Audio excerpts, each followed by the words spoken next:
this is kind of a follow-along question, which has to do with the Torah and the law specifically, and just coming to grips with how we today as modern Christians are supposed to be viewing the law. Like what role does the law serve in our Christian faith today, if any?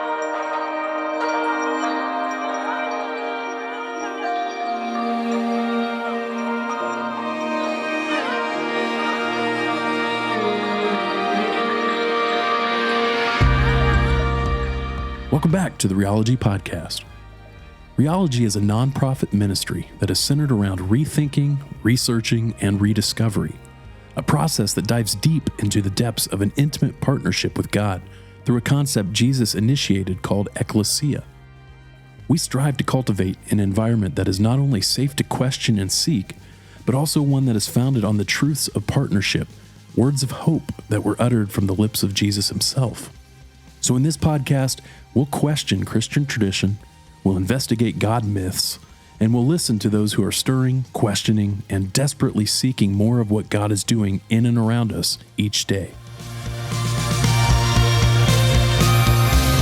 Hey there, this is Scott with Ology, and of course, this is the Ology podcast. Welcome back, and that guy right over there, that's Brandon. Hello. Morning, Brandon. Good morning. Got my coffee. Do you? Yep. What you got? Just normal. Just normal. Normal.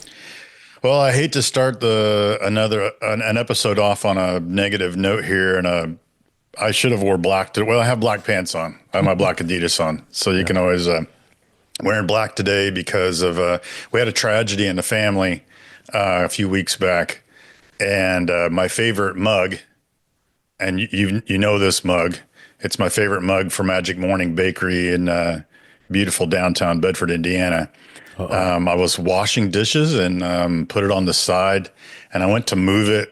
You know, and when you have one of those movements where like you move too strong, yeah, and boom, I swear in slow motion, I'm watching this thing like tumble down to the tile kitchen floor, knowing exactly in that split second, but though it felt like 4 minutes in my mind, like this is over. This is not good. It's the end of it. So yikes. Shattered into pieces. And hopefully my good friend Derek Willoughby in Bedford, Indiana, is going to get me a replacement sometime soon. Still open? But oh yeah, that's a gold mine over there, dude. Okay. It's a gold mine. I don't get down south much. Southern Indiana. If you are through Bedford, Indiana, you should stop by. It's an awesome bakery, and it's fairly cheap. So it's not a frou-frou fancy pants and a charge of $15 for a croissant kind of bakery. Yeah. And the other problem is I'm on the keto diet now, so they probably don't have much for it's low carb. No, that whole bread thing. Bakeries aren't good for low carb. Maybe they just give you just a cheese croissant without any bread in it. Just made of cheese. That'd be cool. So my friend Jason High had sympathy on me, and he sent me this new IU mug. That's pretty cool. So I'm drinking Slow Motion, which is the Counterculture brand decaf. It's the last. I'm out of coffee over here. I got to figure it out. Kicking Horse is Sin Coffee. Kicking Horse. If you want to, promote a up and coming podcast, this is the one. This is the one. So I'm drinking a little cafe au lait today out of this IU mug, and nice. Hoping the Hoosiers fix their problems this season. Well, I know how they fix their problems. It's real simple. Coach. Get a new coach. Yeah. Real easy. Yeah. New coach. We'll see. I'm ready for it. I'm I'm numb to the Hoosier basketball team this year. Yeah. It's a sad state of affairs. It's not really super. It's kind of sad. There's a pro and a con. When you're looking forward to football season as an Indiana Hoosier fan, that's true. Something's really crazy. This world's crazy. Yeah. So anyway, it's too much to ask for good football and good basketball in the same. Yeah, I guess so. Same year. Apparently, we have one team that broke records, 100-year-old records, and then the other team that's just can't seem to do anything. But what can you do? Yeah, watch, and then after the game, wonder why I watched. That's the circle of insanity that I'm currently in. So anyway, okay, so this is obviously a little series that we do, Brandon and I do, about talking about God over coffee and all the questions we might have, and questions that people like you might have when it comes to like a point in your life where you start stirring about, what does God want with me? And you start investigating. Obviously, these kinds of questions come up because there's quite a bit of them. So today we're going to talk about what, Brandon? We're going to kind of continue a theme we've had going for the last couple of episodes. A couple of episodes ago, we talked about the Old Testament and the stories in the Old Testament and whether they should be taken as historical fact or not. Then we talked about the Bible generally, how we as Christians are supposed to be using it as a tool, maybe. And then this is kind of a follow-along question, which has to do with the Torah and the law specifically, and just coming to grips with how we today as modern Christians are supposed to be viewing the law. Like what role does the law serve in our Christian faith today, if any? That's the question. Yeah, that's a good one. I think Torah is like this mysterious word, church word that we hear every once in a while, and not all the time, but every once in a while. And we feel like it probably is important, but since it doesn't get talked about enough, we think that it's not that important, possibly. And also, since it's in the Old Testament, in our minds, as we've said before, our minds tend to go like, well, it's old, and we should be focused on the new.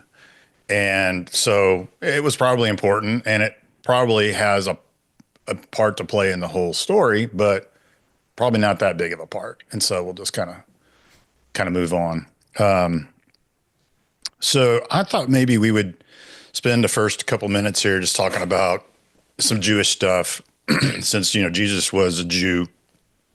The whole Bible encompasses Jewish people, Hebrew people, and a big chunk of the Bible, the Old Testament, follows primarily like one lineage of family. It is kind of important, as we talked last time, about like seeing the whole Bible through a different lens than we typically see, in a 21st century American culture, and even a 21st century American Christian culture specifically. And so I thought maybe we would just kind of, at the very least, take the brush and clear off the dust to reveal kind of a little bit what's underneath, and not go like too incredibly deep, because number one, I'm not qualified to do that. And so I don't want to butcher it. But number two, it's probably, for someone to go and investigate on their own if they so choose. So the Torah, the word Torah, pretty much points to one word, and it points to the word law. And so that makes sense when we read the New Testament and we see the word law all the time. Specifically when Jesus, and this is in the four Gospels, Matthew, Mark, Luke, and John, Jesus is quite often like confronted with the experts of the law, right? The experts in the law, these religious leaders that kind of pop up like all over. I used to think, as a friend of mine used to joke all the time, like those dudes were around like corner everywhere Jesus went, because Jesus could say like, they just pop out from around the corner. Hey, what about the, and so you're like, well, what were they doing there? But it's probably very important to note that these guys probably wanted to keep their eyes on this dude, because they didn't really trust him. Something was going on, but they just couldn't figure out what. And so every time we see the word law in the New Testament, it is pointing back to the Torah. And so the Torah is the first 5 books in the Bible that we know of. In the Greek, it's called Pentateuch, which literally means 5 books. Very creative. Sounds like a much more creative word than actually what it really is. So we talked last time about, if you remember, we were talking about like the Bibles, how the Christian Bible was set up at a certain point in time facilitated by the Roman Empire through Constantine, actually.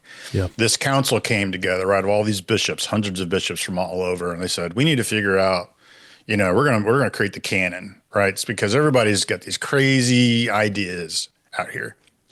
And we need to create an official canon to kind of like, nix all of the, bad doctrine, the bad, theology, and the false teachings and stuff like that. And so they did that. So the Christians, we have a Bible. We have 66 books, and some of them, majority of them are in the Old Testament. The rest of them are in the New Testament. And then there's order to it. There's how we've put them in order: Genesis, Exodus, Leviticus, and so on. And so the Jews, though, their Bible is different. Mainly, it's different because there's no New Testament. They don't believe that Jesus was the chosen one, the Messiah, and so therefore they only have the Old Testament. But to them, it's just the Bible. It's their Bible. It's the Bible. So Jesus knew. It's the Bible Jesus knew, absolutely. And we talked about that last time too. Like we talked about how like when anyone in the New Testament would talk about the scriptures, they are primarily referring back to what we would call the Old Testament or the First Testament, the Jewish Bible. So the Jewish Bible is actually broken down, and I said this last time too, into 3 different categories, 3 different parts. The Torah is the first one. That's the first 5 books of the Bible, and those would be called the writings of Moses. Moses is believed to have been the one who facilitated the writing of these 5 books. Then the Nevi'im is the second category, which is primarily the prophets, and then the Ketuvim is the third section, which they call the writings. And so those are the main sections. And the first 5 books, the Torah is exactly like our Bible, our Old Testament, but the other 2 sections are laid out a little differently. And so this is primarily the scriptures, but when you see Jesus or a religious political leader guy in the New Testament talk about the law, they're primarily talking about the Torah, the first 5 books. So, but that's not all. But wait, there's more. There's also what was called the oral law. So the Torah would be considered the written law, things that were actually written down. And then there's what's called the oral law, which was primarily taught to Moses. And because remember how we said like last time, there are some things that you see written in the scripture, and those are the things that they knew happened and they wrote those things down. Yeah. But there had to have been like tons of other things like in between, right? Filler pieces. And so context would be a big deal. And so the oral law gave the written law like context and exposition, right? It expounded on what the written law was about. And so eventually this was, again, oral tradition, right? Oral law. And it's just passed down from generation to generation to generation verbally. But eventually, officially in the 2nd century, the Mishnah is actually written down. And this is the oral law. The oral law then is written down and it's called the Mishnah. The word Mishnah means repeated study. And then eventually the Gemara, which is a word that means completion. The Gemara was basically a commentary on the Mishnah. Okay, so again, we have the law, the first 5 books of the Bible. Then we have the oral law, which was then written down and called the Mishnah. And then we have a commentary basically on the Mishnah, explaining the Mishnah. The Mishnah explains the law. And so those 2 things, the Mishnah and the Gemara, they combine to make up the Talmud. And we've probably heard the word Talmud. And the Talmud then which means studying and learning.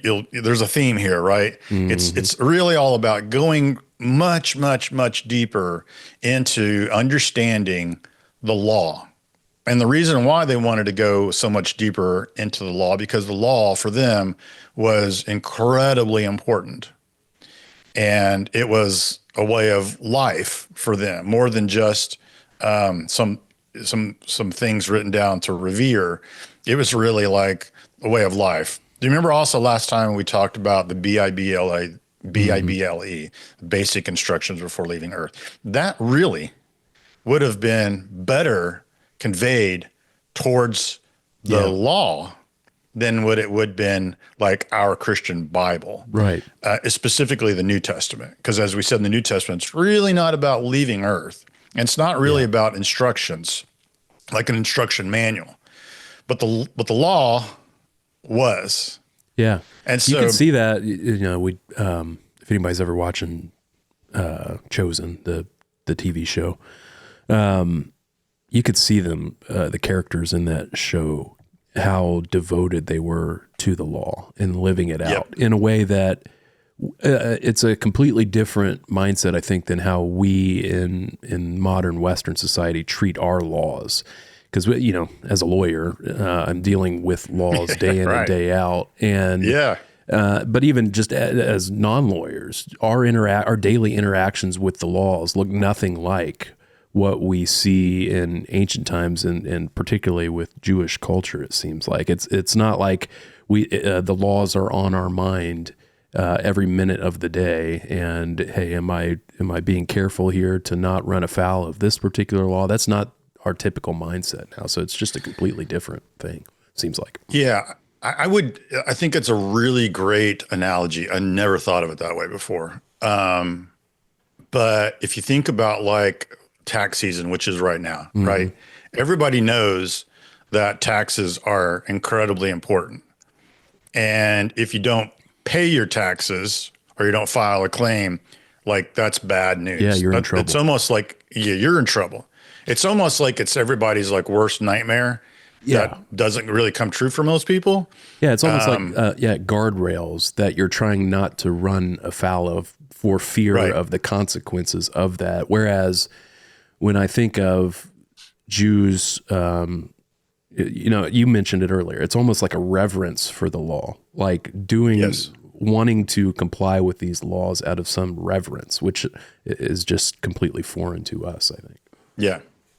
If you think of, so let's say like you are an attorney, and so your job is to explain things that people either one can't understand or two, they just don't have the time or care to understand. But these things are important. Right. So back to like the tax analogy, we all understand that those tax laws are very, very, very important. And we understand the very bare basics, right? Yeah. That like that when we go to a job, we fill out a form, for our taxes. At the end of each year, we get another form, and that form or multiple forms, and those forms need to go to be included in a tax return. And we all know that like April, 16th is like the due date. If you don't get it in or an extension by then, you're in trouble. But beyond that, everything else is pretty fuzzy.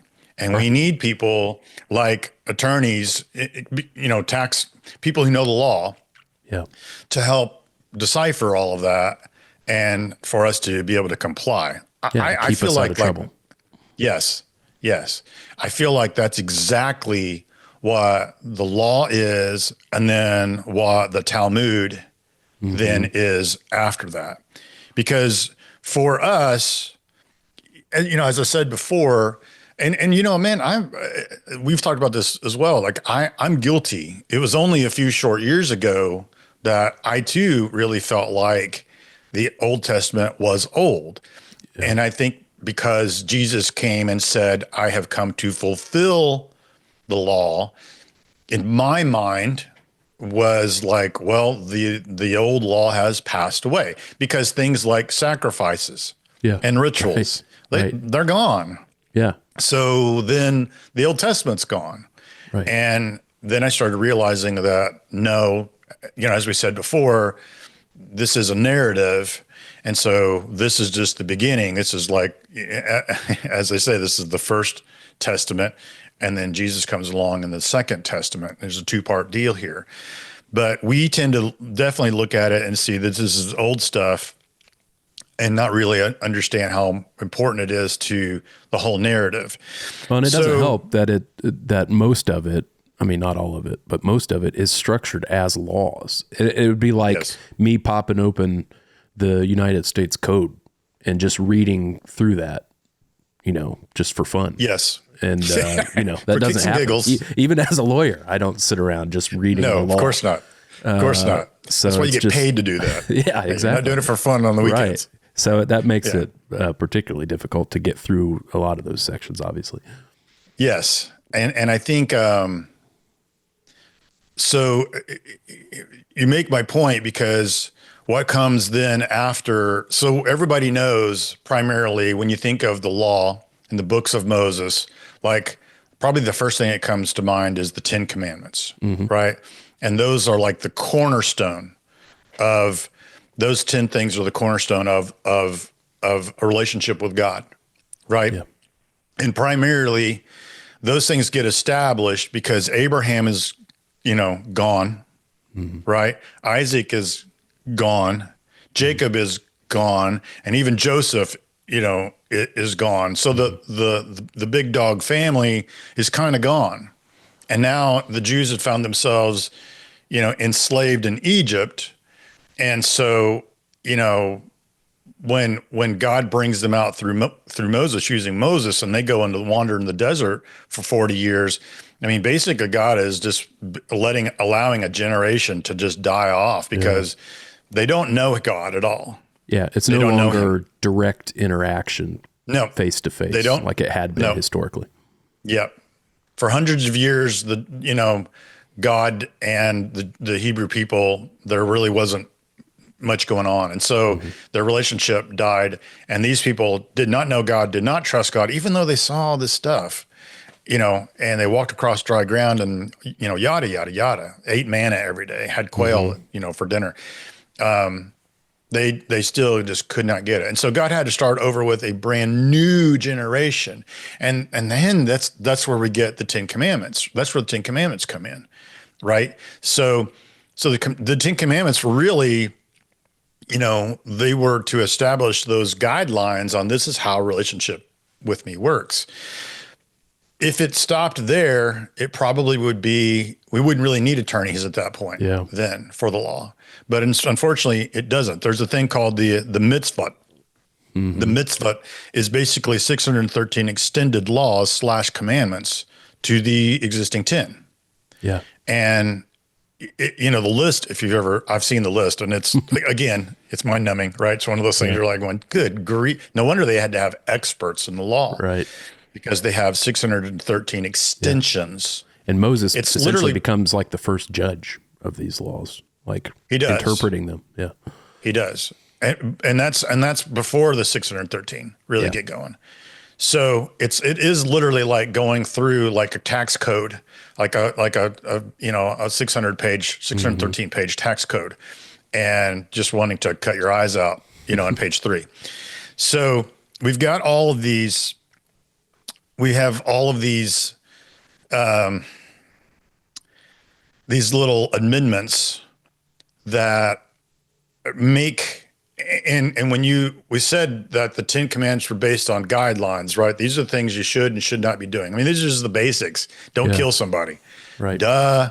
Honor your parents. Okay. Love God. Yeah. Don't steal things. Right. These are like just basics. But people started kind of like bargaining with God. Okay, I get that I'm not supposed to kill somebody, but you came into my house. Right. What am I supposed to do? This is how we do modern law too, right? There's a particular topic that needs addressed through regulation or whatever, and it starts out broad.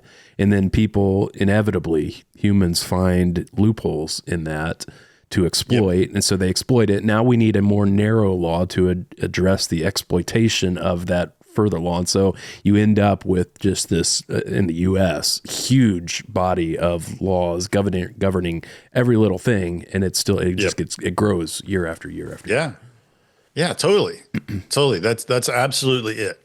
And so this thing becomes less and less like an intimate relationship and more like an attorney's nightmare. And so then when you have these experts who do know these laws, then they become like the police almost, right? And then they start nitpicking. And the problem is like the average person like me and you would not be able to live up to everything. We would follow the traditions, right? We would do the festivals. We would still do the sacrificing. We'd still go to the temple if we can. We would do all those things because primarily those are really more about culture, than they really are about law. It's like us can you ever imagine not celebrating Thanksgiving? Mm-hmm. No. Could you ever think about not going to another 4th of July parade? I mean, no. I mean, so they definitely have no problem with those things, but with the actual laws, they pretty much have to have localized police to help them. And this is where the rabbis come in. This is where the synagogues, even though the rabbis and synagogues were first set up as really good things, right? They were set up to help teach people, to reteach people their history. But eventually they get to become like the local police station. Well, and I imagine literacy also plays a role, like how many folks are able to read the laws, or are these still oral traditions at this point? Well, let's put it this way: it's still oral. A lot of this is oral still at this point, but let's put it this way: we've talked. Chris and Tyler and I talked about this. By the time Jesus comes around, and our snapshot is very different, right? Mm-hmm. We have a snapshot of like 3 major time frames here of Jewish history, right? We have like the Jews wandering around, like carrying with them a tabernacle, right? A tent, mobile tent, and they're going all over everywhere and doing this and whatnot, right? That we have that. Then we have like the glory days and beyond, where there's a kingdom now in Jerusalem, and there's a king, and then we have kings that are good kings and bad kings, and then the kingdom splits, and then all of a sudden they go into, exile. And then we have Jesus. So we have 3 different cultures of Hebrew people. By the time we get to Jesus, the reality is that they are controlled and occupied by the Roman Empire. And so the Roman Empire is a Greek-speaking empire, and that influence would absolutely influence the area that we're talking about, where Jesus lived and did his ministry, right, in the Israel area. And so primarily they knew how to probably speak Hebrew, reading and writing certain things probably, but their culture had become more Greekized, than anything. And so that's why the New Testament is written in Greek, because number one, the New Testament isn't just for the people in and around Jerusalem. It's for anybody everywhere in the Roman Empire, all throughout the empire, because people can speak this. They know it. So being able to at that point, they would just have to trust that a rabbi knew what he was talking about, or a priest knew what they were talking about. And if a priest came to them and said, "Hey, you're breaking the law," they would just have to trust that they broke. Okay, I guess I did. I don't know. But this is where we come into contact then with Jesus, as we kind of mentioned earlier. Everywhere Jesus tends to go, there seems to be an expert of the law. We're just waiting to write him up. It's Barney Fife with his ticket book. He's just waiting to go give Jesus a ticket. And so, especially in Mark chapter 2, it's like the whole chapter is nothing but that. Jesus does like a miracle, and because he did it on the Sabbath, and he told this guy to pick up his mat and walk. Wait a minute, there goes the citizen's arrest kind of a deal going off. The sirens go off, and Jesus, you're in trouble. Or Jesus's, his students, his disciples, like pick grain from a field, on the Sabbath, and they eat it. So this is where the problem really comes in, because Jesus then has to correct even the experts into understanding that, wait a minute. First of all, before you get super nitpicky about Sabbath with me, Sabbath was something created for man, Yeah. right? And it's a good thing, but it's not God, right? It in and of itself is not God. And so Jesus has to kind of set these guys straight. And so, like, when you think of the question that you said earlier, is like, is the Torah relevant today? The basic ideas of what the Torah is and the guidelines of what it does is definitely relevant, because it's just trying to get us to, like, stay in the, don't go out of bounds, to stay in the field of play when it comes to a relationship with God, which is a great thing. Yeah. I don't think God ever intended it for it to have 613 extensions, and all of a sudden now we're, it's like we're chained to it. Yeah. And it's become more of a prison sentence than it has something that's supposed to be freeing. Yeah. So Now, with that said, I look at it that way. I can sympathize with folks that would have been around with Jesus. We've been living our whole lives one way, as if this law is supposed to govern our daily conduct. And now we've got somebody coming around and saying, you've been looking at this wrong your entire life, not just your entire life, but for generations, people have been doing this incorrectly. I can imagine that would be hard to take for the folks, and obviously it was. But can you imagine, like, when Jesus did say his famous little phrase of, like, I have come to fulfill the law? I mean, this is probably one of the turning points, I would guess, one of them. I mean, that's what gets them killed. Eventually. Yes, exactly. This is one of the turning points where the experts go, this guy he can't be from God. Right. Because if he is from God, he wouldn't, sacrilege. Right. He's upending everything we've known, we've known about God. Yeah. To these guys, like the Messiah or the chosen one is the idea is a king, right? This is supposed to be a king, a coming king. And to them, a king brings a kingdom. And for them, this is David 2.0, even better than David.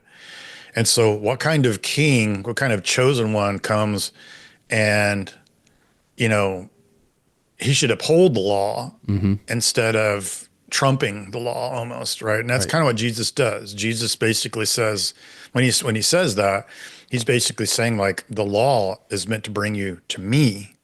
That's all it really is. As we said last time, like N.T. Wright talking about guideposts or signposts. That's really what the law really is. Yeah. The law really is just, signs on the boundary that keep pointing in one direction. If we want to go this way, oh no, we need to, our goal's that way. That's really what the law is. And it is the beginning of a relationship with God for a generation of people that did not know him. Yeah. And so he's just reestablishing things to help these people move in the right direction and move into a simple relationship with him. And unfortunately, it turned into bureaucracy, really, more than anything. And so it's kind of a sad state. I heard somebody else describe it. The purpose of the law, in addition to that, was to expose to us our inability to stick to the law. In other words, our need for a savior. We're incapable as humans of complying with all of these requirements. And so we need somebody. We need a representative. We need Jesus, who is able to show us how to comply with all the laws and also do it on our behalf as a sacrifice. Well, Paul talks about that, and in Romans, Romans is his masterpiece, right?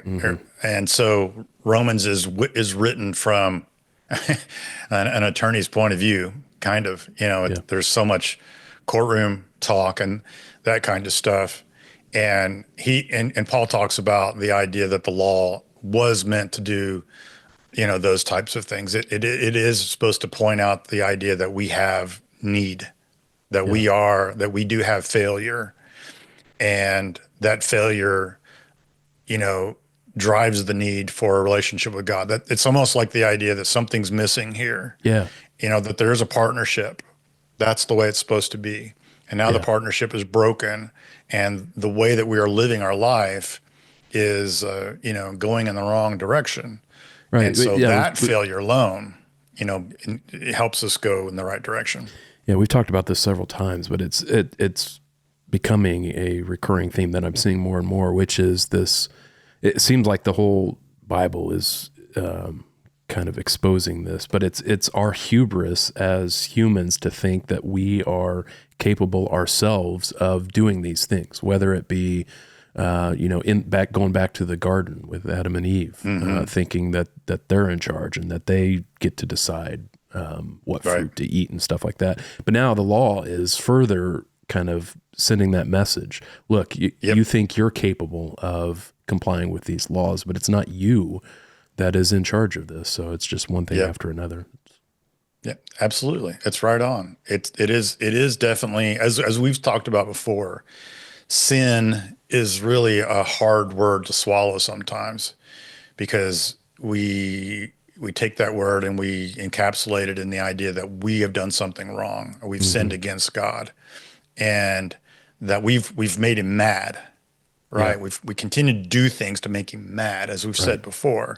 And really, you're right on. That's exactly really what failure really looks more like, is the attempt to do it our way.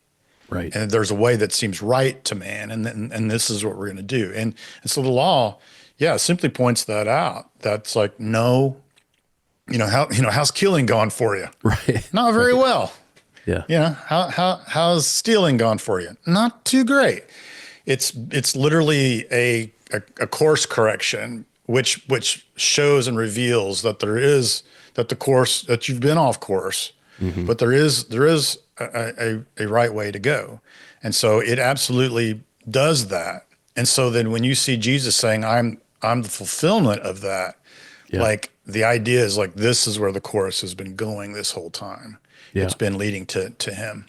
So I think the risk, because I could see how some would take, some of Paul's words in Romans, for example, about us not being, beholden to the law anymore now that we have God's grace through Jesus. But it's easy to see the risk of taking that to the other extreme and saying, well, that means the law has no bearing on our lives whatsoever. These things are just antiquated and we can ignore them completely. It seems like they still exist for a reason, which is what you're describing, which is as guidepost to show us God's intended design for how we are to live our lives, even recognizing, though, that we are always going to miss the mark in some form or fashion, and that's why we need Jesus to begin with. Totally. I think there specifically, Paul is probably referring to the 613 extensions than the actual idea of the law.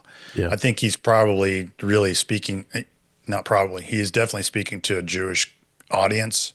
Yeah. And understanding what we just talked about, what the law had really become to them at this point, had really become more of a hindrance than a help. And so Paul is really probably saying, like, the system of law, right, is what is gone. Right. You're missing the forest for the trees. Yeah. That's exactly right. Because a relationship isn't built with God, isn't built on a system. It's built on love and relationship. And so to me, that would be, and the funny thing is, dude, is that we can parallel that today. Yeah. We still seek out a system. Yeah. And I think that would be like the main point of this whole thing, is like, does the Torah, is it relevant? Probably the big point would be that once the Torah turns into a system, the system is what is a negative. And for us today in our culture, we do set up systems. We still have a system in play. Yeah. That's been around for, centuries now. And so I'd say that's probably where we could really kind of put the flag in the ground is that, you know, once it becomes a system, it obviously is less of a relationship at that point. Yeah. I mean, this is what we talk about all the time. Yep. You become beholden to the system rather than what Jesus intended. Right. And when Jesus, and then it really sheds the light on the thing that we talk about all the time, which is the underlying value of rheology, which is ecclesia. When Jesus says ecclesia, you know, he's going way beyond the system. You know, he's going into partnership, and I'm still trying to help people understand that God is a holy God. He's different. He's unique. And he wants relationship. He wants partnership. Yeah, it's kind of like what we talked about in our last episode. It's like we talked about you don't want to get to a place where you're worshiping the Bible. Here, it's kind of the same thing. It's easy for folks to worship the law in the Jewish culture rather than what the law is standing for. Yeah, totally. Yeah, it's we want a system because it's easier, and it's, you know, and we can see it. It's tangible, and we can go, okay, well, I didn't do, you know, A, B, and C, so I'm good. I'm okay. And instead, I did, you know, 4, 5, and 6, and 4, 5, and 6 leads to 7. So cool. You know, this is it. It's mechanical, and you know, it's predictable. Yeah. And it requires way less effort. And that's just not really what God had in mind at all. From the whole Rheology team, we hope these podcasts are encouraging and educational. Rheology exists for 3 main reasons: to reach, train, and equip those who want to go deeper with God in this partnership called ecclesia. If God has been stirring in your heart, where you are wondering if there's more than what you've been experiencing in today's 21st century Christianity, we'd love to connect with you, to hear your story and help you know that you are not alone. You can simply contact us via the website, rheologylife.com, or reach out via Instagram at rheology_life. Thanks, and we'll see you next time.